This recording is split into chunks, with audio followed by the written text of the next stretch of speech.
बड़ा थक गए आज तो, मगर मेहनत रंग लाई। सब अच्छा हो गया ना? तुम्हारी वजह से। हमारी वजह से। रात में तुम्हारे लिए दूध लाई थी, लेकिन तुम सो गए थे।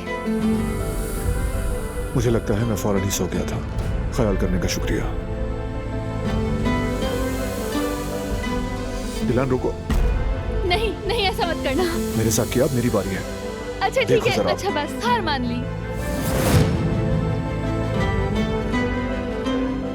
बहुत ही जल्दी हार मान ली। अगर इसने कहा कि मत जाओ, मैं तुम्हारे बगैर नहीं रह सकता, तब मैं क्या करूंगी, क्या जवाब दूंगी? मेरे ख्याल में चली जाओ, मतलब ऐसा मौका बार बार नहीं आता।